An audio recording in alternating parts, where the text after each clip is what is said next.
party people? Welcome once again to the Party of One podcast, the actual play RPG podcast where the gaming table is always set for two. I'm your host as always, Jeff Stormer. This week on the show, I am joined by my good friend Riley Hopkins for a game of If Not Us, Then Who? If Not Us, Then Who is a game about teens with attitude given giant transforming robots and told to go off and fight strange abnormal monsters and, save the world. That's right. It's about the dang Power Rangers. I love this game. Was so much fun. It is specifically about re-watching and re-experiencing an episode-by-episode series of the Power Rangers, as you would do on a rewatch podcast or Twitch stream, and recounting what happens episode by episode, learning, meeting new characters, figuring out who your favorites are. It is a Power Rangers rewatch role-playing game, which is just about the coolest thing in the world. This game was it was a delight. It was so much fun. I loved playing it, and I really, really think you're going to love listening to it. You can find more information about If Not Us, Then Who in the show notes. Riley, of course, designed If Not Us, Then Who. They also designed Interstitial, Our Hearts Intertwined, the Kingdom Hearts role-playing game. They are a prolific podcaster, game designer. You should just go follow them on Twitter at RevRyeBread. That's Rev like Reverend, Rye like bread. And just check out all the stuff they do, because it's amazing and cool, and they are one of my favorite people in the world. It was great to just sit down with them and riff for an hour and a half, which I think really comes through on the episode itself. And with that said, let's not waste any more time in getting into it. I'm just going to go ahead and throw it over to me in the past so that he can get started with the show. Take it past me. Thanks, future me. This week I am joined once again by my good friend, Riley Hopkins. Riley, thank you so much for coming back on Party of One. Thanks for having me back on Party One. I like this show, Jeff. That makes me really happy. Thank you. Long time listener, second time caller, like the show. Great. Glad to hear it. Good to hear it. So let's hear your call. Side note, I've been listening to a lot of sports radio lately. And so I've been getting peak sports radio callers. It's been a good experience. It's just been I think that playing LeBron at point guard is a great idea. And with Russell Westbrook leaving the Thunder, I think that, it'd be prime time for Russell Westbrook to take a minimum contract and also go to the Lakers. I just think if you think that Kawhi should go to the Lakers, I think that you need to just pull your head out of where the sun don't shine and see the facts for where they are. Because if we put together another super team, that means the NBA's dream of parity is done. It's over. It's gone. Skip, let me address the issue. Oh, man. What a good day. Anyway. I love the offseason. Anyway, real quick, before we dive in, why don't you take a moment and introduce us to the game that we're playing this week and let our listeners at home know about all the cool stuff that you've got going on you want them to know about. Hell yeah. So, listeners, we're about to play a game called If Not Us, Then Who. If Not Us, Then Who is a game that I made to kind of encapsulate the feeling of recapping a Power Rangers season, or Super Sentai, or Kamen Rider, or Animorph, Sailor Moon, what have you. The idea of this game is that we're going to be drawing from a deck of cards that each of those cards represent a type of episode that, that you'd see in a show like this. And then we'll talk about that episode. We'll go through the beats of that episode. We'll pick who was the best character, what the best moment was, and then we'll go to the next episode. And energy will carry on through that until suddenly the series ends. So it's kind of like the last game we played in here, The Quiet Year, except no drawing maps. And instead it's about Power Rangers. And maybe, I don't want to say definitively, but maybe less, creeping horror. Less deeply frightening and more back to action yelling.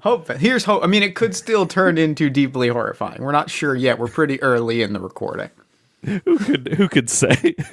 But that's called If Not Us, Then Who. It's at my website at linksmithgames.com or revrybread.itch.io. If you want to hear the other stuff that I do, you can find a lot of my podcasts on the Orange Groves. There I do 294 Note Streak, which is a song bracket podcast where we go through each and every song that's ever been in a Guitar Hero game and try to find the best one. Incredible. It's very fun. We recently had to pick between Knights of Sidonia or Sweating Bullets. Ooh, and that's a tough one. Yeah. That took the entire 30 minutes. It was rough. Bed Bath and Bionicle ended, and I know I do other shows. They're all just blanking on me in the moment. They're all just there gone. will be links in the show notes. You can find all of the things that Riley does in the show notes below. Yeah, you can also peep me on Export Audio. That's it. I'm also on Export Audio doing No Look Pass, a basketball podcast where we don't watch the basketball games. We just kind of read about it and then talk about it afterwards. Very good. Extremely good. I love it. I love it a lot. It's good shit. It's real good shit. But that's the majority of it. You can find me on Twitter at RevRyeBread. That's where you'll find the rest of my shit. That's Rev like Reverend, Rye like bread, and bread like bread? Yes, yep. Mm-hmm. Got it. Crushed it. Bread like the grain product. All right. So let's get into some Ranger action. So in the game it kind of suggests a few different ways to approach this, but I feel like that because we're doing a podcast, it feels only right to approach this as a rewatch podcast. That feels like the only way to really go forward with this. Yeah, and what's great about this is also we have here in our hands some generation tools to make our Rangers. My question to you, Jeff, is do you want to make the Rangers by hand? Like hand pick who we think the finest Rangers are, or do we want to roll for it? I think we got to roll for it. We gotta goddamn roll for it. So, first off, how many Rangers are we going to have?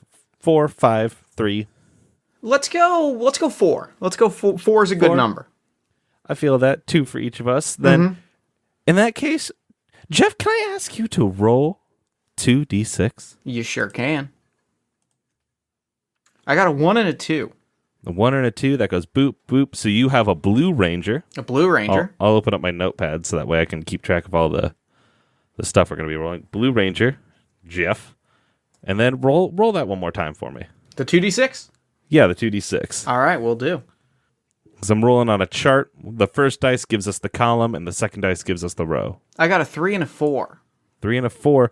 That is boop, boop, and a Silver Ranger. Ooh, interesting. All right. And then I am going to do that same thing by remembering how Roll20 works.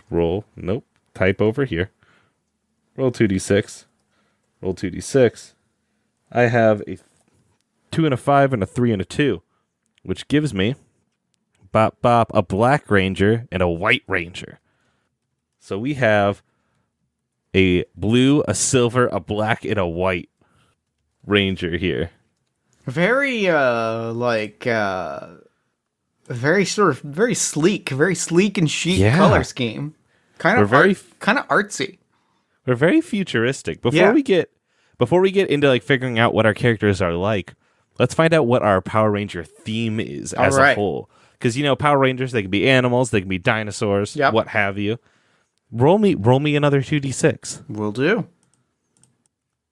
I got a 1 and a 4. 1 and a 4. We're space. That checks out. This all connects. Ooh, what do you think that means our Rangers are themed after? It's got to be constellations. Constellations? Hell yeah. So what are your 2 Rangers' constellations? Let's see. The Blue Ranger is I'm going to say the Blue Ranger is maybe Ursa. Ursa'd be good. Ursa's a good one. Sick. Like a space bear. I've got the Black Ranger as Orion. That's solid. That's real solid. I think Silver as a Hydra would be very good. Oh shit. Yes. And then it only and then the white as Gemini. That is a cool layout here. So we have Ursa, Orion, Gemini, and you just said Hydra. And the Hydra. Fucking sick. I love this. Those are good. This is a good. I would watch this. I'd watch this show. Can you imagine what those helmets look like? Oh, they're so sick. They're really cool. I'm imagining kind of like did you watch a lot of Power Rangers? How much of a touchstone do you have here? A small amount. Like I was a diehard Power Rangers watcher when I was a kid, and most of my experience as an adult has been clips, still images, and people being excited about them on Twitter. So I feel like I've absorbed a decent amount through osmosis, in addition to what I retained from my childhood. That's fair. I posted a picture of the Time Force Rangers in the chat. Yep, you can see their helmets do a different thing where they're black all over and then the visor's colored. I do remember the Time Force Rangers, yes. I want to pitch this. The helmet is all black like that, but the visor, instead of being a shape, is like the constellation drawn out, and then like the inside of what those lines would be is filled in with the color. That's very good. It almost reminds me of, like, it reminds me a lot of, and this works with the space theme, that it reminds me of kind of Batman Beyond-ish design, where it is that, like, the Royal Flush Gang in Batman, specifically Ace, where it was that plain color with just the ace on the face. Yes. I'm picturing that, and it's very cool. Yeah, we look cool as hell. We look very cool. I love this. Okay, so now we have that. Now, do you want to figure out what weapons your ranger has first, or do you want to figure out what traits your ranger has? I need to know the weapon. I need the rest of my aesthetic. Then give me 2d6. All right. And for the listener, this is the only rolling really in the game for Generation. After this, we're just drawing cards. I got a 4 and a 5, and then a 2 and a 3. All right, so your what's my Blue Ranger got? Your Blue Ranger has, let's see, you said a 4 and a 5 and a 2 and a 3. Mm-hmm. Your Blue Ranger has an agility weapon. What do you think that means? What is the other weapon? Because I might flip them if it feels 4 more. and a 5 and a 2 and a 3. The other one's a blade. I'm gonna swap them because I feel like Hydra is very agility weapon themed. Because it could probably be like a swing chain or like a spiked chain in sort of the D&D parlance. Mm-hmm. That's sick. I love that. Because then you really get that Hydra aesthetic of like multiple parts and heads flying around. Yes. And then the blade is probably in the, if we're thinking bear, I'm thinking big old, maybe like one of those swords that has kind of the axe handle on like the hilt. Mm. You know the one I'm talking about where like the blade runs down over the hilt. And so you've got sort of that punchy effect. I'm just going to call it punch blade because I don't remember, or punch sword because I don't know what you call that. The punch blade is a good name, honestly. Punch blade. That's a very Power Ranger core. Yep. The punch blade and the flail. Yep. God, yeah, and then I've got a bow and then a blunt weapon for Gemini. I mean, bow for Orion that feels obvious almost. Yeah. Like that's it was very a shooting good. Weapon, and I'm just like, boom, immediately. Yeah, right. Obviously. I think Gemini has. Do you know have you ever seen like a game that has like, all right, we have unarmed characters, but now we need to give them weapons for their unarmed because they can't just make their fists better. That doesn't make any sense. Right. They have like these kind of gauntlets that like lock around their wrists and then come off to be like brass knuckles that are huge and kind of cover the hand as a whole. Yep. And so they're just like, they are just beat 'em up gloves. Yeah, beat 'em up gloves. Absolutely. Oh, that picture you have posted is beautiful. That's what I'm picturing with I sent Riley a photo of a spiked chain that I think really encapsulates what like the Hydra is swinging around. Oh, hell yeah. All right, so our next step is to roll for our generation, for the traits, for what our traits are of our characters. And these words all have specific meanings, because, Jeff, I don't know if you know this about me, I like Power Rangers a lot. I love it. I appreciate your passion. When I hyperfixate on something, I just live there. Mm-hmm. And so somebody once asked me the question, are Blue Rangers smart? And I was like, yeah, all Blue Rangers are smart. And somebody else said, no, they aren't. So what we did is we took every single Power Ranger that's ever existed, and we made some types that kind of cover all of them, 9 different types to fill them out. Sure. And then assigned types to each of them and found out what colors are the most what. Like, really kind of dug into what Power Rangers thinks about, like, its characters. And so I've transposed that into here. So we can either just... You can choose what traits that it says your color has, or we can roll for them. I mean, I think I gotta roll for him. I'm a big rolling guy. I like rolling a lot. Then in that case, let me walk you through what each of these types are for the listener's sake and for our sake. So the traits are leader, which is like they take charge of the team, make the hard decision, team looks to them for guidance. Smart, they do the research, technical know-how, make gadgets. A beauty is someone who is extremely concerned with appearances and how well they are regarded by others. Tough, fighting skills. They look sick. Yep. Comedy, it is that. They're funny. Right. Loners are aloof and tend to operate separately from the team. Cute is someone who is immature and childish but is beloved by the team. Heart represents like the characters with tenacity and high emotional intelligence that people kind of go to for that kind of, support. Yep. Noble is that general it factor, the courage, the bravery, the if not us then who mentality. If we don't stand up and help, who else will help? Mm-hmm. They are the Captain America, Superman kind of idea. Got it. And then evil. This can mean a few different things. Evil can be I work for the bad guy, or it can be as simple as I will look out for myself first and foremost. I like that. It can also be something that shows up later in play and be a dramatic reveal. Got it. So let's give each of your Rangers one trait. All right. Roll 2d6 twice. I got a 3 and a 3. 3 and a 3. Boop, boop. That is a beauty. A beauty and a 6 and a 1. 6 and a 1. Cute. Beauty and cute. You got a beauty and a cutie. I'm going to go with the Silver Ranger as the beauty and Ursa as the cutie. Because I'm picturing very much almost like I'm now picturing Ursa as much young, or the bear as much younger, and it's sort of maybe I'm gonna roll 1d6 real quick. This is all my fantasy children trick. I'm rolling for some pronouns. I'm gonna say he, his for the bear. Got you. The bear who's a cutie. The bear who's a cutie is a younger child. He has a teddy bear that like aesthetically informs Ursa the bear. Oh my God, I love that. Mm-hmm. All right. And then what are the pronouns for our Hydra Ranger? They are also he, his. All right. For Orion, I am doing she, her. Okay. And then for Gemini, it is they, them. All right. Hell yeah. So yeah, and I have Orion as the loner, and Gemini as the brains. And we have a team here. Now we can take on more traits, but all Power Ranger shows kind of start with like, they are a parody of what a human is. Right. Wait, which one was the loner and which one was the... The loner is the Black Ranger, That's what I thought. Whose name is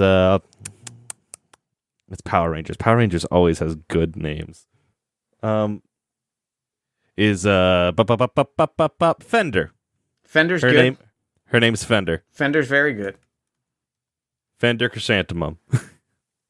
Chrysanthemum. And what was the trait for your White Ranger? Brains. Brains. They're the thinker. And their name is, as I look around my room for anything, calling a call for help. I'm going to go. Cheswick is the name of the Blue Ranger, and Lucian is the name of the Silver Ranger. Lucian is very good. Lucian feels like he uses a spiked chain and is also very concerned with aesthetic. You aren't wrong. I think the White Ranger's is Beverly. Beverly. Yeah, or Bev. Yeah, their name is Bev. Bev. I like it. Yep. All right. So we've created our Rangers. We've created our Rangers, and now we get into the show itself. Great. So, let's pull over to this Roll20. Do you want to do the honor of drawing our first card? I absolutely will. I don't know how to do it on Roll20. Do I just click to draw? Yeah. Do you do it? Can you do it? Or do I have to do it? I can do it. I thought I could drop it right onto the map, but I don't think I can, so I will draw it into my hand. What? Ran out of cards in the deck. Oh? Why are you... Shuffle the deck. Hold on. Let me try Worst comes to worst, I have a deck of playing cards in front of me. There it is. I got it. There's a 10. And the 10 means I've got this over here on the page. Let me zoom in so I can read with my bad eyes. 10 is a bottle episode.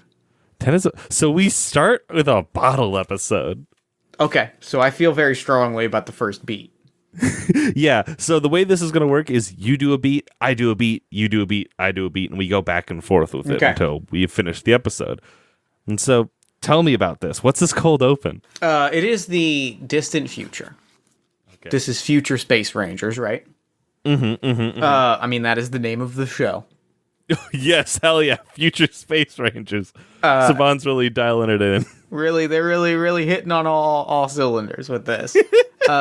And it is the distant future. They are in space, per the name of the show.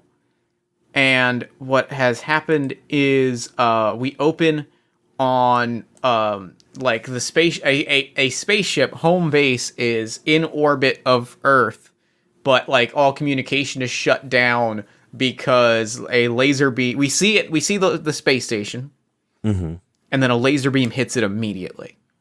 Sends it hurtling, right? Like it is hurtling into like away from orbit into deep space. The people on it are trapped.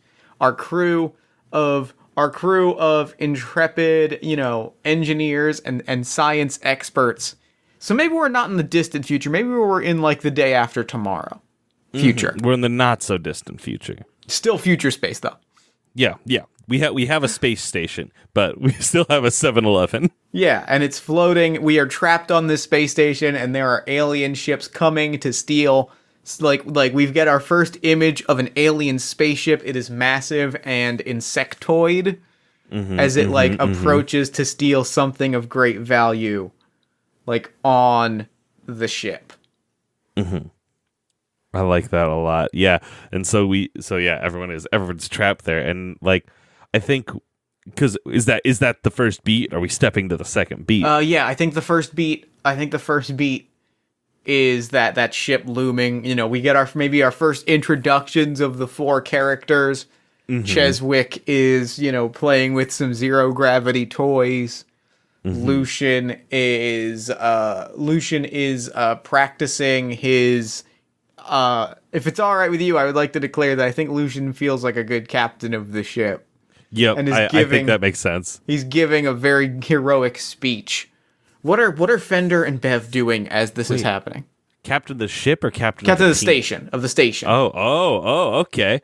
Yeah, so maybe they're younger than that, and he's practicing his like graduation speech. That is very good. Is like this picture of like a classroom kind of setup. I think Fender and Bev are Bev is like has like a laptop that is clearly had like stuff kind of taped onto it by like the set designers to save on money to make it look like a big old future laptop, and so it's super huge and fancy. And they have like a screwdriver and are just kind of like working on screwing something endlessly on it to give the impression that this person is a smart person. Sure.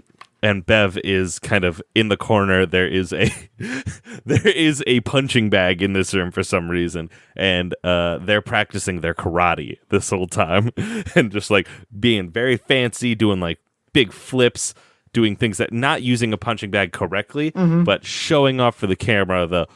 Yes, we have somebody who knows how to do karate here. And then the camera shakes, lights flicker. I think we see a bunch of adults run by, and maybe like 2 or 3 ships exit the station, and they become locked in combat with this alien craft that beams. We see a laser, we see like a beam or a tractor beam connect with the ship, and then our villain walks on board the space station. What does our villain look like? It's definitely like it's Power Rangers, so it's like gross, but it's still a rubber suit. Yeah. Is it like kind of a what's a bad bug? What's a bug that I hate? I'm thinking like a beetle. You know what I mean? I like beetle, and here's why. I think this is an old common. This is like a rejected Kamen Rider suit. And maybe that's like just the aesthetic of our villainous army is that they have a bunch of old suits they didn't use for Kamen Rider series, or like the Guyver. Even that they did, and they just painted them. Yeah, and so like for fans, I mean, we're watching this now, and like, yeah, that's the Kamen Rider from Kamen Rider Ghost Cycle. That should be in a museum somewhere. That shouldn't be. No, they painted. They really did just paint it, huh? Wow, that's upsetting. Riley, I'm going to send you a photo of the Kamen Rider from Kamen Rider Ghost Rider, and I'm going to post in here I'm gonna post in here, Admiral Swarm. Admiral Swarm is a good villain name. Please look at the Discord chat in which I have sent you these side-by-side photos and tell me they're different. Okay, I'm staring at the Discord chat. I'm preparing. I'm waiting. That was a bit. There's no photos coming. I didn't know if that was clear. Oh, no, it wasn't. Oh, all right then. Wow, that is their costume. Damn, they really did. They painted over it. That's so upsetting. Yeah, it's just like, I mean, we could do a whole second podcast about Kamen Rider Ghost Cycle because it's really close to my heart, but we won't do that today. You got me because I don't actually know what Kamen Riders exist, and I was like, shit, Ghost Cycle, sure. It sounds legit, and that's what matters. That sounds right. All right. So why is the villain trapped here? So they get on, Admiral Swarm steps onto our onto the station, and I think as everyone starts there starts to be kind of a fight between the station's forces and the Swarmies, which are this season's putties. The person the actual commander, who I think is actually Lucien's parent. Yeah, for sure. Yeah. I think she looks down and she's in one of those over the top kind of military outfits, and is saying oh, you gotta deploy the pulse, and everyone's like, you can't do that, it's too dangerous, and she's like, do it now, and hits a button, taps into the morphing grid, which sends a spark throughout the station, and you can see the kind of blue electricity flow over everything. And the lights go out within the entire station, and you can see it kind of approaching the Admiral Swarm ship, and the kind of goofy side villains are in there and are trying to back up the ship, and they can't get it attached in time. And the blue light flows over it, and it locks, and you can hear it ka-chunk, ka-chunk, and they are stuck here as well. This entire station is now fused together with each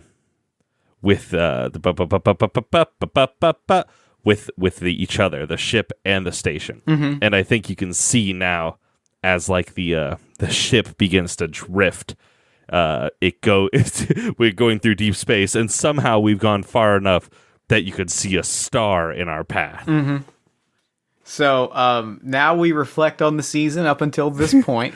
We have flashbacks to just slightly earlier in the episode. Well, here's why I love this part of this episode, is because this is the ultimate pilot episode establishing character relationships, motivations, and types. So we've seen that Lucian is the son of the upper crust of the military elite. And I think Cheswick is crying and sort of being very childish, and is sort of clutching the teddy bear. And, we get we see all of these character bits, right? And we see how they interact with this scenario that is unfolding. We see, Fender tries to run dead into combat. She's got her fist ready, and she's like, I'm going. And so a guard has to put her back in the classroom and close and lock down the door. Yep. And it's a whole thing, and Bev is standing by the window watching, arms crossed. And they get Lucian's attention, because I'm sure Lucian is trying to plot a plan out on how to solve this. And they kind of get their attention, and they point to their wrist now, where there is a morpher. When the morphing grid energy spread over the entire station, it sought out 4 individuals and gave them this morpher. I don't know. Do they know what Power Rangers are? I don't think they do. I think they know that they've been received some sort of thing. And they've got to use it if they can, because if not us, then who? Exactly. And so we get the shot of of Bev and Lucian looking down from the window, like kind of like holding these new morphers as they're watching like a fight go out in this now kind of dark station where there's just like illuminated by flashes of lights from blaster fire and lightning and explosions, and like it's dope. It's sick. At which point, I think our Rangers collectively, I think our Rangers. Well, I think there's the moment of like Bev is the one who pieces together what they are, and they give us a very good like techno babble explanation of why this happens. I think it is Lucian. I think Lucian is like. I almost think Lucian is hesitant. I think Lucian is hesitant to like press it because we were told to stay put. It is important that and I think Cheswick is the one that like pushes the button with no hesitation. And they know what to do already. They like swing their arms and shout the morph call. What's it look like when they morph? When like what's our little morph sequence? Oh, it is for sure that like Star Wars light speed effect happens. So the stars turn into lines, and then it goes into somewhere between a Doctor Who time warp and like the Star Fox Andros level, where it's just swirling effects on the side.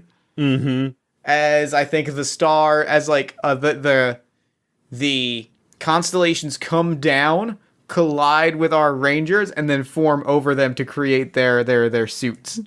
Oh, they form over them, and then like they're in like the suit up to their helmet, so you get a view of our suit of our actor and in their suit, and they like kind of point out to like where the dots would be in the air. So it's like right up, left up, and like ba ba ba, and they draw to where the dots of the stars would be, and then that solidifies, hits them in their like where their helmet is, and wraps around, and then there's a light, and then they're in their suit.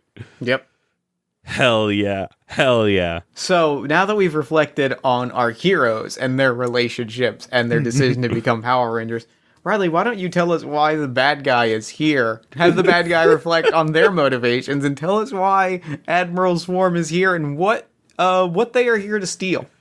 So the villain Admiral Swarm and their swarmies, which are again the little putties, the Admiral has been hunting this entire time for the Northern Lights. He's heard so much about them and the power to wow that they hold, and he's here to steal them. And this space station was surrounding Earth, and truly they wouldn't leave such precious artifacts sitting on this husk of a planet. No, they would be in this space station. And so he has come in here, and Admiral Swarm has, some lackeys. We referenced them earlier. There is Admiral Swarm. There is Colonel Hornet. Colonel Hornet's good. Colonel Hornet, and what's another one? What's the goofy one? Oh, the goofy one is, if this is Admiral Swarm, Colonel Hornet, and I'm gonna go with Sergeant Stinkbug. Sergeant? Wow. Yep. Hi, I'm Saban. Did you get on the call? It's me. Is that you, Chip Lynn? Chip Judd Lynn? This is when I pull off my mask. I've been riding Power Rangers for 40 years. Incredible. Yeah, they came to find the Aurora. I'll just call it the Aurora Borealis. And sure enough, because this is Power Rangers, we have harnessed the power of the Aurora Borealis into like a crystal, amulet. That's what got us power, because we can get the Aurora Borealis. What we've been seeing in the sky is just the grid, the morphing grid turned into light, and we have found a way to interact with it. The Aurora Borealis, because it's the core of our space station. Incredible. Oh, hell yeah. And so, yeah, you see them, you get the kind of bits out of all of them. Admiral Swarm is like back on the ship now, like grumping. Colonel Hornet is like sharpening. He has one arm that is just like a big stinger. You know what I mean? Mm-hmm. And is just like waving it around, talking in a spooky voice about how the Admiral will have this planet. He will have his Aurora once and for all. Then Sergeant Stinkbug does a fart noise. The kids laugh. Oh, yeah. Yeah. Classic. Classic. It's classic stuff. So then what happens then is we get our big Ranger battle. Yes. We get our big, and it's interesting. It's interesting because this show doesn't go the way that, like, a lot of Power Ranger shows. In the first episode, they don't introduce, like, the first episode does not introduce their giant robots, which I think is very interesting. Like, they clearly are interested in telling a long-form story with this, where they are like, okay, we're going to introduce the Rangers, we're going to introduce the setting, we're going to world build, and we're going to make it so that when we see the Zords, they are, like, a huge deal.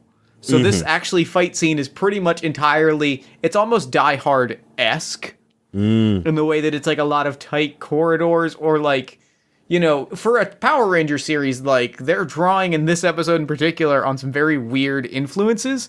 There's a segment where Fender, you know, just goes, like, where Fender is just taking bows and arrows and unloading, and Bev, with their big beat-em-up gloves, just goes full The Raid and starts, like, clobbering swarmies. And it's fascinating to watch because you're like, why is this? This is the first indication that this is a show that is smarter than it is letting on, is that they are, like, being like, what if we just riffed on The Raid in our first Power Rangers episode? Yeah, what if it went absolutely wild and none of us were ready for it? And it was real bonkers to watch because they were just like, yeah, what if we just did, like, a wild fight scene with a bunch of swarmies? And so you just see them use their cool weapons, and you see them, like, it's very cool to watch. And then that's kind of how, you know, the team, like, pulls ahead. Then the ship kind of prepares its big cannon, separates from the space station, and prepares to unload. And then what's our conclusion? Oh, okay. So this sets up the rest of the season. So we get out the cannon. We're able to separate away from the ship, and both of our ships kind of drift around either side of the sun, of this star. And so we are able to separate off, get off apart. We have a shot of our 4 Rangers standing at, like, the airlock door, looking out, kind of mimicking the shot of them in the school looking down. Except now they're all suited, and then you can see Admiral Swarm and Colonel Hornet, like, staring back as, like, the ships separate in space, go around the sun, and keep moving. And then we have a meeting where the leader of this space station, which what is her name? She's Lucian's parent. Her name is, let's go Cyrena. Cyrena. Cyrena. Cyrena is talking to these Rangers because they've come to save the day. It's like, you know, thank you so much for coming here. Like, we needed this assistance immediately. Like, without you, who knows what would have happened.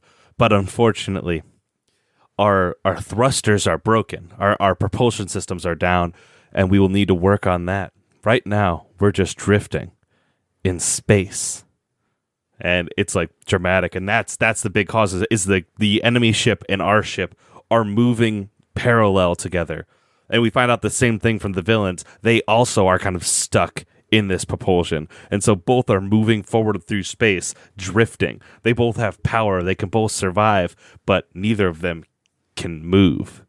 And I think that the closing line of the episode is, you know, resources are depleted, our battleships are down, we took heavy losses, and Cyrena looks out over these 4 children who are not ready for war and are not ready for what is to come, and she goes, does she know their children? I don't know if she does. I think that she looks at over these 4 Rangers and she's like, well, you're Rangers. It's time we met your Zords. Oh, okay. All right. So they've been prepared. And so that's, like, the fucking, like, to be continued. Yeah. Hell yeah. So, all right. So now we finished an episode, so we walk through a little bit of a end of episode thing. Mm-hmm. And so now, who was the MVP that episode, do you think? Who is our most valuable character? Who stood out the best? Who it are could be you a thinking? villain, it can be a hero. Who are you thinking? I'm like, Lucian is very cool. Mm-hmm. I like Lucian a lot. I also really like Admiral Swarm. I'd like Admiral Swarm. I think I'm gonna go with Admiral Swarm, honestly. That's Admiral Swarm gets the MVP award. Admiral Swarm, I love it. And now we also pick a best moment. What was the best moment in that episode? I pretty confidently know my pick for it is when the Rangers like activate, right? Mm-hmm. And the fact, I think that's my pick for best moment. The first fight in Ranger moment. I'd say even before that. I think for me the best moment of the episode is, I think it's the pan to when Cheswick like hits the button, because it's a very good misdirect where you think that Lucian is going to step up and answer the call, and then it's this child who's been crying and kind of annoying is like, well, this is what we have to do. It's like we're heroes, and this is what heroes do. Hell yeah! All right, so now the way this works is we get each of these generate energy for the teams. Okay. So we will mark the villains and the heroes. The villains right now have 2 energy because MVP gives 2, and the heroes have 1 energy. That's kind of the momentum of the series moving forward. You know what I mean? And so that's going to kind of push us as we continue on. Now, one thing is like, as we're an actual play, if this was a week-to-week show, the audience could tell us who they think got energy, and then that would be the momentum leading into it. We wouldn't do these rules. The audience of this actual show would tell us that. how That's that fantastic. works.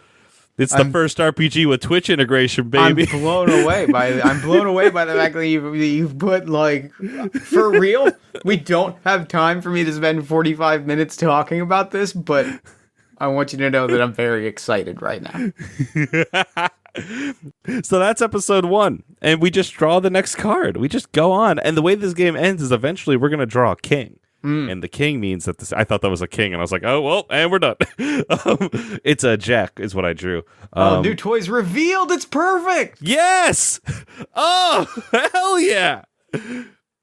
So there we go. Like, it's time we meet. We end on the time we meet your Zords, and then the next episode opens with, not right at that moment, but with Admiral Hornet. Or Admiral Swarm and Colonel Hornet like walking in and being like, grumpa, grumpa, grumpa, grumpa, grumpa, grumpa. And Sergeant Stinkbug runs up and is like, oh, Rangers? Oh, if they've got Rangers, they must have Zords. And Colonel Hornet, like, Admiral Swarm just picks him up like a shot put and throws him. And now, an important detail I must add is that because this is a Haim Saban cartoon, it is worth noting that when Admiral Stinkbug runs, first off, a little bit of a waddle. Because if you picture a stink bug, they're very kind of triangular shaped, so the legs are kind of jutting out of the side, so this particular rubber suit is not the most mobile. And it makes kind of somewhere between a squish and like a slight fart noise when it kind of runs, so it's... Zords! Terrible. Yeah, when he's thrown, there's the sound of like dishes shattering. Yep. And Admiral Storm's staring after him, grumping, and Colonel Hornet comes up and is like, he's not wrong, my lord. But luckily I have built something for you. And like opens up a briefcase and there's a green glow and Admiral Swarm laughs. And we, the viewer, kind of go, oh, this is how he's going to make the monsters get big. Because we just know that. Yeah, right. I mean, come on. It's like, the show is very smart for a Ranger show, but it's still a Ranger show at the end of the day. Yeah. And we figure out that the swarm ship, the hive as I'll call it, still has the ability to kind of launch they don't have escape pods. What they have is like a broadside cannon that just shoots people. and it's lined up on an intercept trajectory with our space station. And so, like, with the way they're gonna get monsters across all season is like they're just gonna go get this cannon, sit in a chair, and get launched across, and just kind of slap through a window somewhere. Very, very good. Yeah, so very, very extremely good. That's So, like, our villain's research. we see them grab a monster, right? Like a very generic evil alien type. Mm-hmm. Ooh, here, let me. Yeah, we already know they're bug themed. Yeah, this is Antsy Ant. Yeah. And Antsy Ant is wearing handcuffs, has like maybe like a scar over their eye. You know, very kind of to establish that these are prisoners, criminals, crooks, henchmen types, loaded into the cannon, and essentially like, but I don't, and then it's fired, and then a green laser beam washes over them, and they like transform. Yep, and yep. And now give me that second beat. The second beat, the heroes run against it in retreat. So I think what happens is like. We see our heroes are in bad shape, right? They're in a room, they're being chided. You know, there is a certain kind of comic denial of expectations in that we cut, and they're just like, if you can't learn to manage the Zords, we can't trust you to use them. These are these are what are going to protect us from SMAT. And like we see that the children are defeated looking, like the Rangers in their suits are slumped over. It has clearly gone badly for them. We don't know what has happened, but it is clearly like their training has been going terribly. Yeah. It hasn't been hot. It's been like upsetting. It's been very Power Rangers 2017 where it's like, hey, I'm a child. I'm a youth. Is it Cyrena who's working with him directly, or has she put the job off? I think it's got to be Cyrena. Very nice, and we are keeping our identities a secret. Yeah, so like as Cyrena is like digging into these Rangers, like Lucian just has to be like, yeah. Very good. And then good tension. Screen shakes. There is swarmies leap off of this giant ant's back, and I think that Anti-Ant has changed into I'm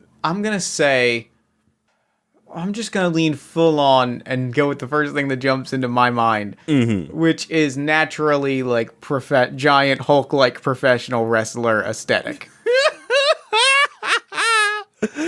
The Anti-Ant is coming to get the Aurora Borealis. Yeah, bending bars.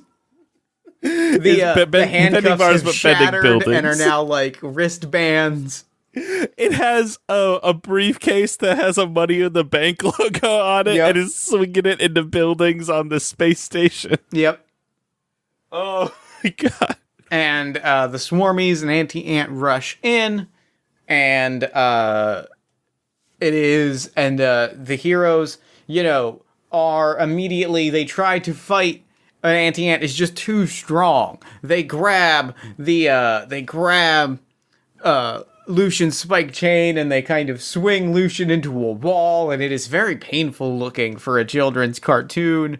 And there's a very intense fight scene between Bev and an Anti-Ant where they're like it's very DBZ sort of punch for punch, and eventually Anti-Ant just kind of catches their wrist and like throws them back, and they've just got the advantage. They've just outmuscled all of the Rangers, and they simply cannot compete. And especially the Rangers aren't working together. The Rangers are coming at them one-on-one. And Anti-Ant, the more they fight, the bigger they get, right? So this is how we segue into them being giant. Because the laser that hit them, it's not calibrated right yet. So like it doesn't hit them to make them grow immediately. It is that kind of like aggro growing, where the more damage, like you said, the more they fight, the more damage they take, the bigger they get. Yeah. Oh, that and shreds. So tell me how they struggle for a moment. yeah, they're going back and forth with this, just left and right, and like they're not lining up. And I think it's Cheswick who like tries to get everyone's attention in this fight, and is like, we're not hitting them all at once. We have to fight together. And like Bev like gets up after getting thrown into a wall, and then just like walks right back in walks off the screen and gets thrown back into that wall, and is clearly just like Cheswick is right, and like they're struggling as a unit, and I think Lucian has to call for this tactical retreat. You know what I mean? This like, we need to back off, and Bev shout, Fender's like, you're an idiot. No, like, I refuse. And like there's like an arguing here until like they're eventually like just dragged away. Like, you know, they have to escape. It's escape now or die. And escaping now isn't an option. So they do make that tactical retreat after emotionally struggling with themselves. I think actually Serena has to come in over the comms and be like, get back here now. And like that kind of yell like gets Lucian in, like, shit, my mom's mad now. And yeah. I think it is Fender that doesn't follow. I think everyone else like hears, get back here now, and Fender's like, no. This is what we've been. This is when we stand. We're gonna list the other people's orders until what? Until they get the Aurora Borealis? Absolutely not. We fight now, and we fight together. And she goes off in the other direction, and everyone looks and is like, what? But how? And I think, which of the other three do you think runs after first? I think the first one. I think it's always got to be. It can't be Lucian in this state no. Because it's Lucian. Lucian is going on is following orders to a fault. I think it's always Cheswick. I think we circle around Cheswick in these moments and like see Cheswick like follow after, because I do think we need to fight, and also I do think we need to work together. So if we work together, like, now we gotta go. And like they split, and then after that, Bev follows Fender too, and then it's just Lucian standing there, and you could hear like the camera looking at them as it like slowly files in, and you can hear like the kind of like destruction sounds and the sound of Serena like yelling over the comms, and we zoom in as like it all just begins to fade away on the helmet. And you get that moment where you kind of like zoom into the helmet and you can see the face of the actor kind of sitting there watching. And that is when they make their decision. Closes his eyes extra tight. We see a close up on like a clutching fist, and then buzzing into the communicator. Sorry, no can do. We have to do our job. And then runs off, at which point, Auntie-Ant punches through a wall and has grown fully giant and is on the outside of the space station. Massive. When what should arrive but 4 Zords, a giant bear, big hulking massive bear stands up and lets out a roar, like a mechanical roar. That staggers Auntie-Ant. It's like, what? A swirling mass of Hydra heads that not hit one arm and then another and send Auntie-Ant swirling and twirling.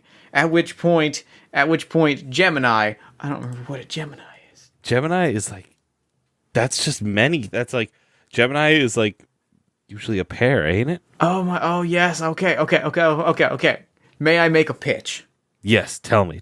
At which point, the Hydra, the roar has staggered Auntie-Ant. The Hydra has knocked Auntie-Ant off balance, at which point they both part. And here is Orion holding in its bow two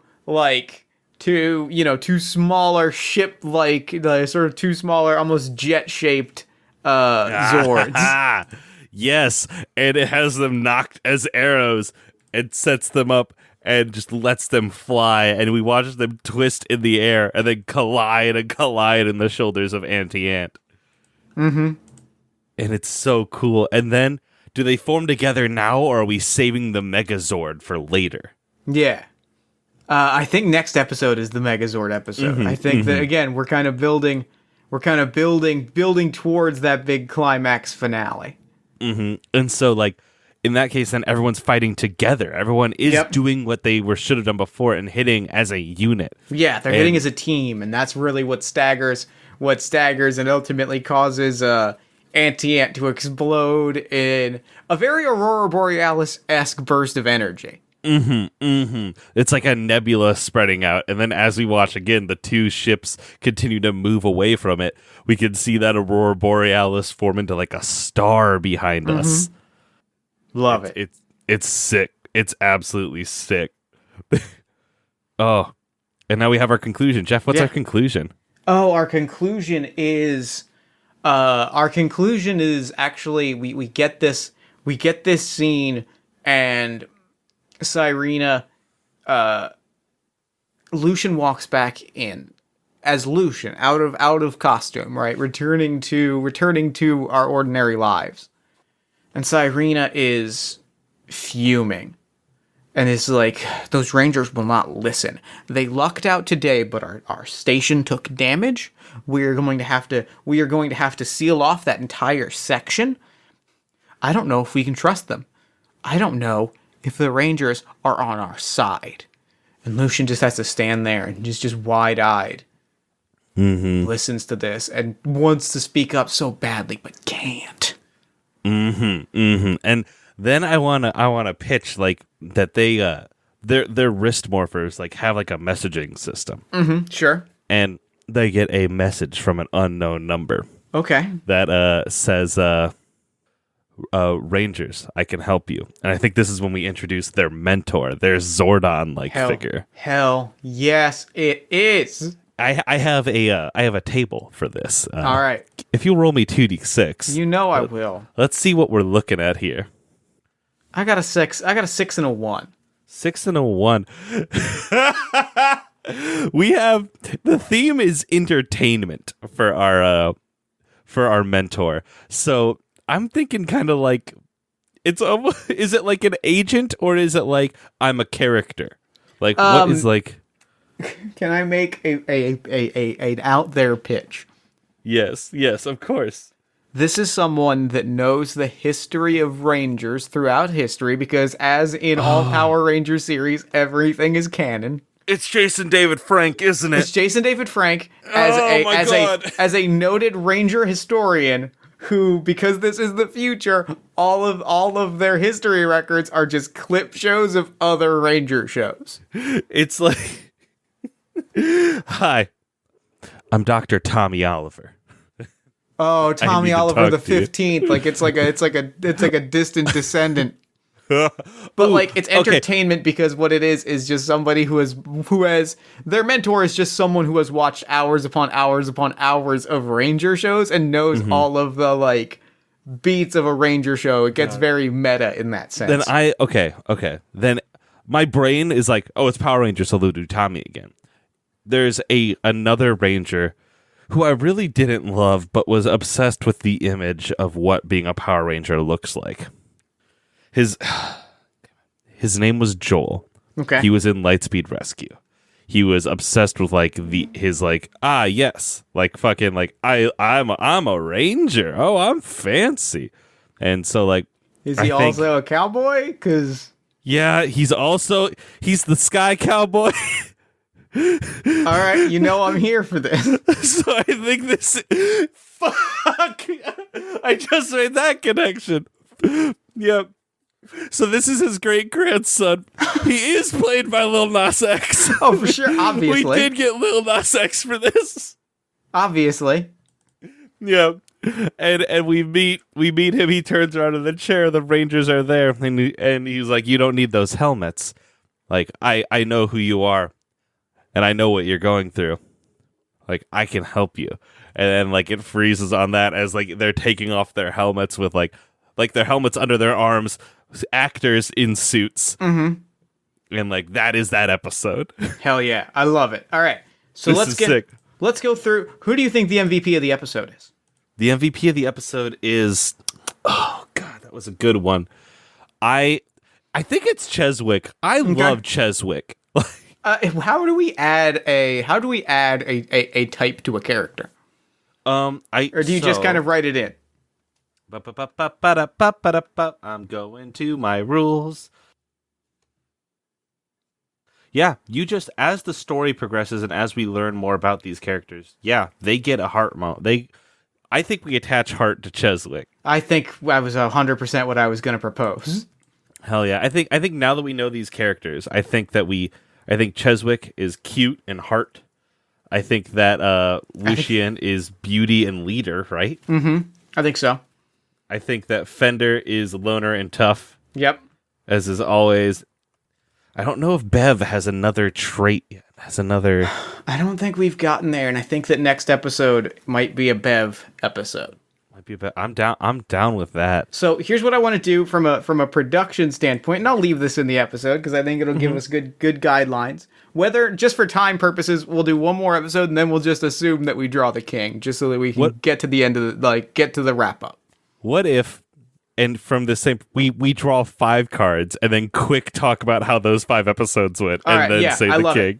I'm in. That's perfect. All right, I'm drawing one. I've drawn the ace. So we're gonna talk about a plot followed. We're gonna talk about an a plot followed episode.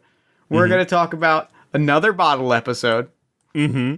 The show's very heavy on bottle episodes because they definitely were very. Spent a lot of money on that space set. We got a queen. Ranger. We're gonna meet a new ranger.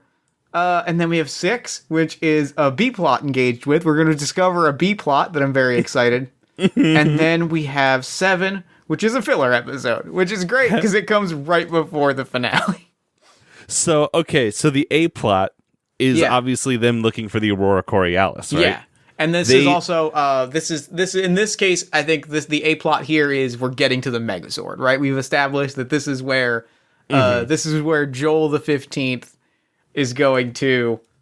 Hold on, I looked up Joel's last name.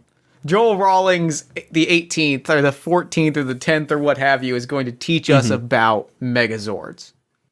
It's going to teach us about this plot. Mm-hmm. And it's leaning off the idea of the 2017 movie Megazord, where it came together because these people cared about each other and these people were fighting for everything with everything they could, and were willing to go to the limits for it. Mm-hmm. And so through these episodes, we watched them really struggle with it. We watched them try to figure it out. And so who is the person that is keeps the Megazord? One of the characters is going to keep the Megazord from forming until the climactic battle in the end. Is it Lucian? Oh, it's got to be Lucian because Lucian it's really in his head that he does not think that we got to do another thing after this, but we'll get to it. But Lucian does not think that that they deserve it. He heard Cyrena doubt it and not think that they're on their side. So who is the person that pulls the team together climactically? I think it's got to be. I think what's interesting here is having Fender, who we've almost set up as kind of a second in command. Like she looks to Lucian and is just cuts through a scene where Lucian is staring out into nothingness and hearing his mom's words in his head, and her voice cuts through and is fucking Lucian, come on, we need to do this, and that is enough to pull him out of it and let them be Rangers, we need Megazord power now. And then we see it form and it's sick. It has the bear for the torso, the Hydra for its arms, so it has so many arms. Yep. I'm picturing almost a Doc Ock where it's got 2 humanoid arms and then 4 snake arms. Yep, and they all end in a Hydra head. Yep. The Orion comes up to be its legs and flips in there, and then the 2 Gemini come down and the two ships land on where the head should be and then turn outwards, and then there's just like a face there, and they go back to be like back armor pauldrons kind of, and it's sick as hell. It's so sick. Yeah. Who's the MVP of this episode? Oh, it's gotta be... Well, first off, we need to decide the best moment from the last episode. Oh, we do. Good. What was the best moment from the last episode? Oh, it's the hallway. It's the zoom in on it's the zoom in on Lucian's face. All right, so that puts us at villains 2 energy, heroes 4. Correct? I have villains at 3 energy, heroes at 3. Oh, okay. No, 3 energy. Cuz no, yep, you're right. Villains at 2, heroes at 4. You're right. No, I messed up that count. All right. And so who's the MVP in this episode? The MVP of this most recent episode is Fender. Fender? I agree. It's Fender. Fender is the MVP. Oh, the villain that they fought was it was actually a moon rock because they missed with their like monster laser and it turned into sort of like a gigantic Geodude. Yeah, that's it. Hell yeah. And yeah, there's the MVP, and now for so that's the MVP for that, and that's that. So, but I also think maybe the best moment is when we meet our monster, because they do a whole thing where they pull out like a soldier who like salutes, and it's like private razor beetle, and it's like, I'm ready, and they shoot him off, and then they aim, and it's Sergeant Stinkbug is like, blow no, and like misses and shoots a rock, and it turns into a Geodude, and it's blow.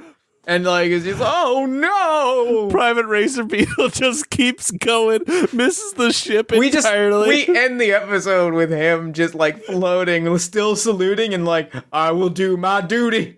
Oh my god! What if the MVP was Private Razor Beetle? I'm thinking that might actually be the case. Oh damn it. Okay. Sorry, you're losing. And then our favorite moment. I think either way, then in that case my favorite moment is probably Fender's speech, but I do have to say the MVP is Private Razor Beetle floating solemnly through space. So our next episode is we have the A plot, we have the our next episode is another bottle episode. Another bottle episode. So this one is actually I'm gonna propose. I got a proposal. This one is set on this whole episode. This one is set on the enemy ship. Okay. This one is a stealth mission. It is a stealth mission that I'm gonna say somebody's morpher has been stolen. And so like the episode is very tense. It is very dramatic. You know, like they've got to sneak through. They've got to make sure that the enemy, that the swarmies don't get the ability to create a Zord and create Rangers. And so it's very much, a lot of it is also like scientists with the trying to crack this morphing grid. So there's a real ticking clock and things are winding down. And this is where we really, and obviously like, and there's a battle going on outside.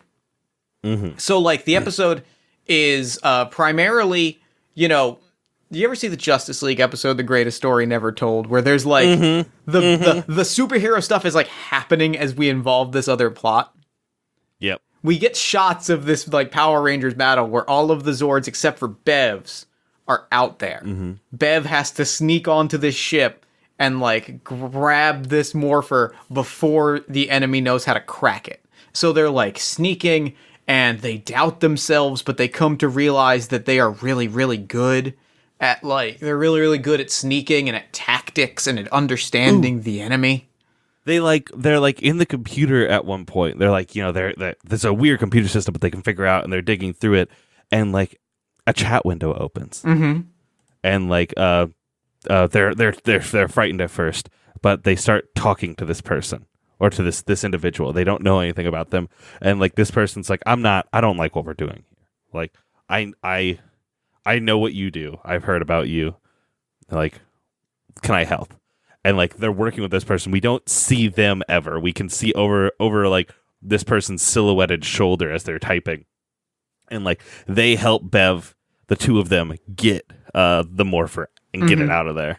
And that's when we get our climax. Like, the end of the episode actually ends on a freeze frame of, like, Bev's Zord flies in, the Megazord forms, and they strike a pose, and it's just kind of giving Bev this very driven character arc where they are sort of the person that really comes to the forefront and sort of becomes sort of the ace in this moment. Mm-hmm. Mm-hmm. And as that episode ends, as that freeze frame happens, like the credits roll over it and it fades to black, and then it kind of fades back in on another kind of frozen shot of the silhouette of a kind of spider person looking out a window and seeing the Megazord.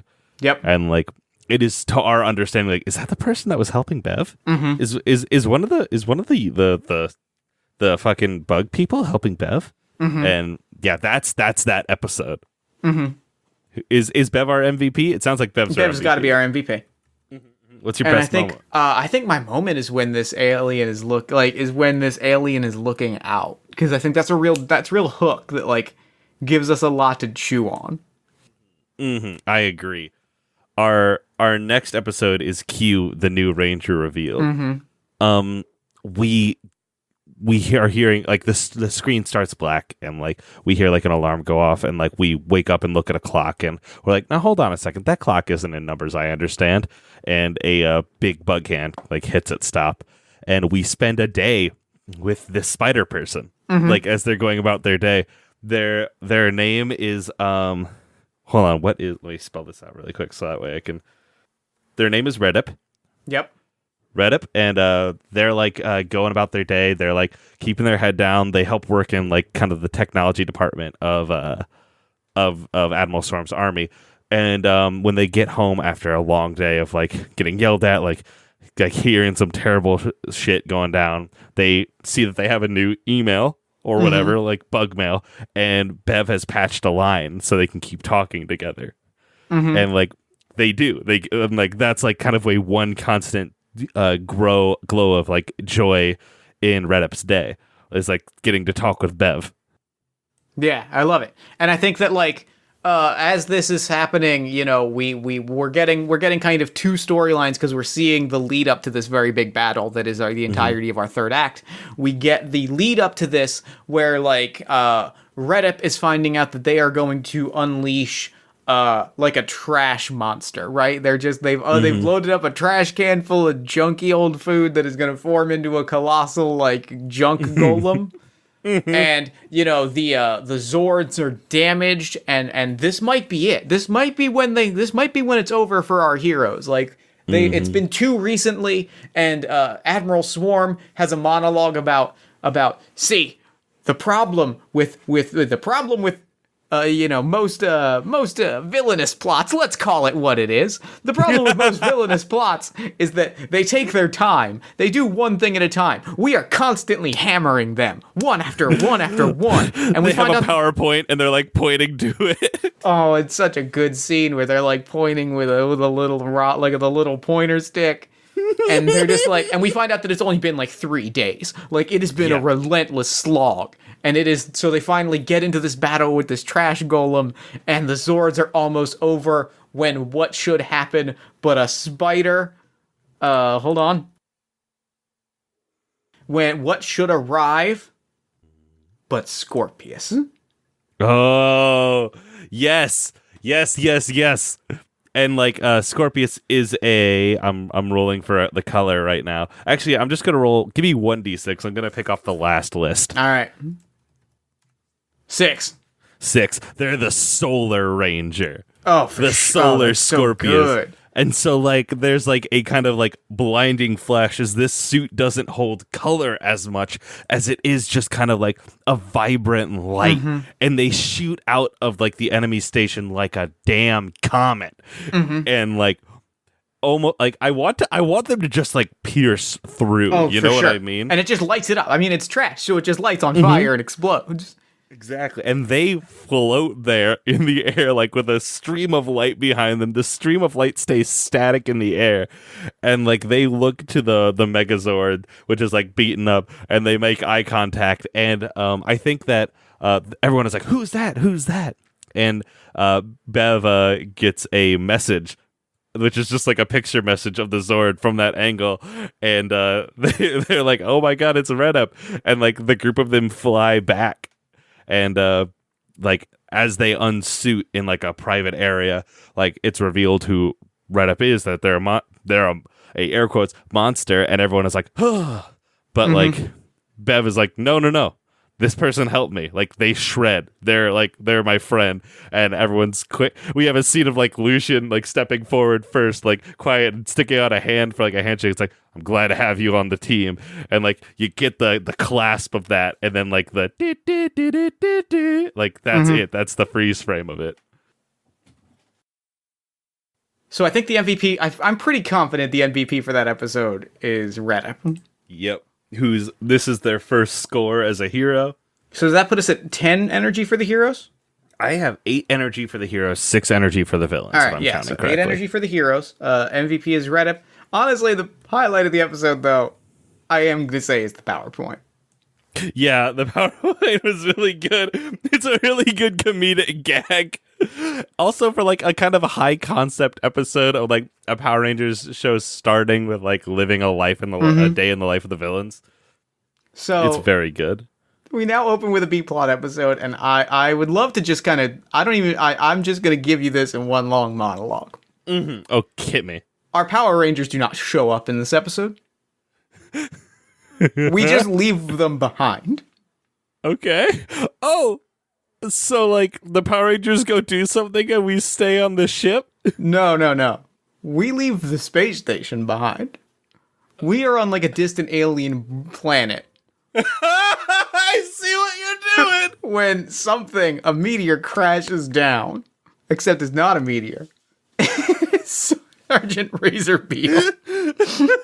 He crawls out of the dirt and does the finally, after 10 months... At which point, like, this whole episode is sort of a man with no name situation, where it's just like it's played completely straight, where it's just a space western where the protagonist is a Razor Beetle man. And like, so has he forgotten why he was sent? Or is he like, does he land and is he like, all right, I'm gonna be good? I think what happens is he's very Han Solo reluctant hero. Like, he's like, I have to get back to the space station. It is my only priority. And he gets roped into like an alien mob war, you know, shades of Yojimbo or Fistful of Dollars, where there's two warring gangs, and he's kind of in the middle of it. Oh, what's that? All he wants is to get onto a spaceship, but eventually he realizes he's got to fight. Because you see, Sergeant Razor Beetle, he's not that bad. He's not all bad. But he just knows he has a mission, and he's got to get that mission. So, like, the first act is very much him not wanting to get involved. And then the second act is he finally realizes, like, if I'm going to get off this planet, I got to help these people out. What if it's almost like it's just we do Seven Samurai, but with Sergeant Razor Beetle? See, and what the truth of it is that this was a backdoor pilot for Razor Beetle. It was going to be a thing where he kind of traveled the stars, but like it didn't really work.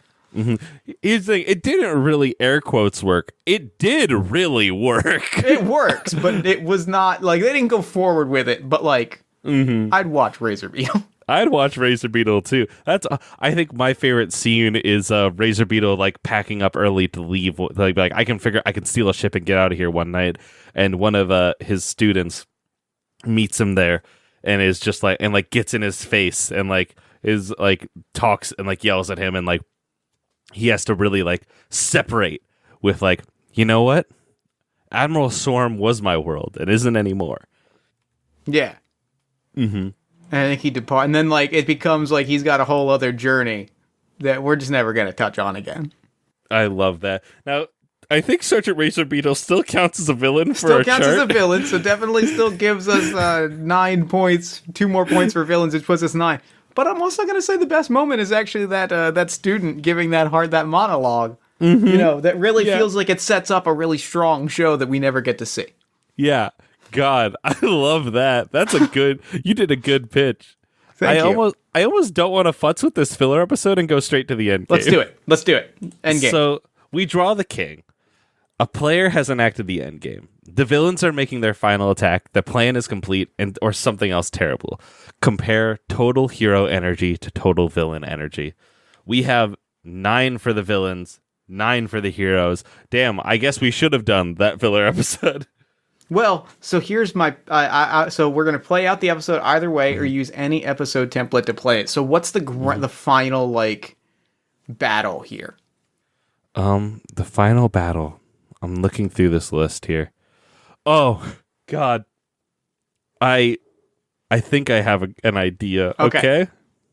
So, which one of these is it? I don't know which one of these it actually is, but like I know what I want. Okay, what do you want?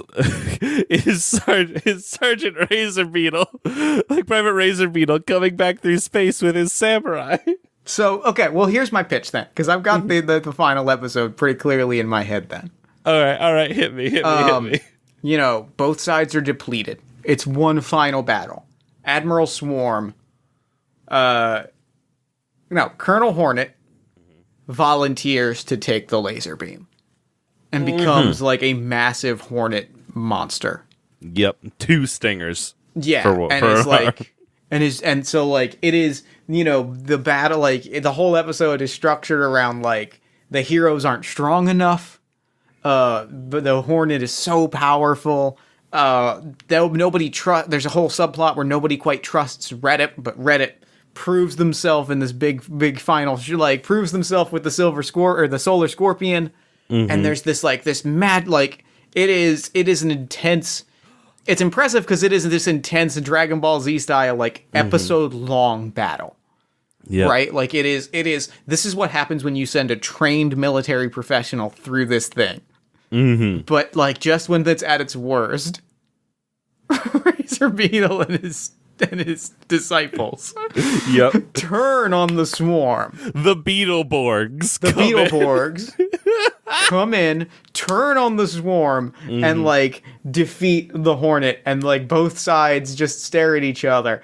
And what we get is sorry, go ahead, please. Sorry, so they're getting beat, like earlier in the episode when they were getting beaten back, Red Up, the Solar Scorpion, takes a big hit and goes through the station and like lands like on a walkway that's just like there, and like unmorphs and is like having trouble maintaining their morph, and they get up and they look up, and what is in front of them but the Aurora Borealis. And like they look at their morpher and it's like flickering on and off, and they like breathe in, and you could hear like Lucian over the mic, not Lucian, who's our smart one, Bev, over the mic going like, no, you can't, if you try to morph when it's malfunctioning it could kill you. And they're like, I have to. And then they morph and like they light up in that solar energy, and then they touch the Coriolis, which then like goes into them, and it's like so fucking cool. Yeah. And each of the Rangers get a little bit of like the Coriolis glowing on their uniform. Like you can see it all in the same space over their heart, and it's just like zzz, and like shines, and it gives them each a energized form. This is when we kind of get the battleizer. Yep. And then they win with the help of Razor Beetle. And like I think it's Lucian that gives Razor Beetle the ultimate backdoor pilot. Looks like you've got a lifetime of adventures ahead of you, my friend. And they smile and like thumbs up and ride off on their own horses. And Joel the 32nd looks back and is just like, I've got to go with them, and like rides off on his own.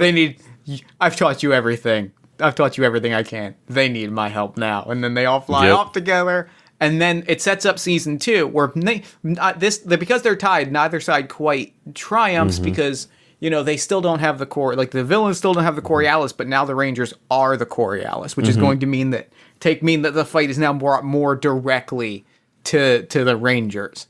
And I think the last thing that we see, the last shot of season 1 of Power Rangers Future Space Rangers, is the Rangers come back, beaten, just shy of defeated. Lucian slinks into his domicile, his home pod, falls on the bed, drops the helmet, collapses on the bed right when the door opens. And Cyrena is standing there. Yep. And there's like a, what the? And then it cuts to the credits of the main theme playing again. Yeah, I love that. The only other thing I would add is that we don't see from Red Up again. Red Up has gone missing after utilizing their power to connect the Rangers with the Coriolis.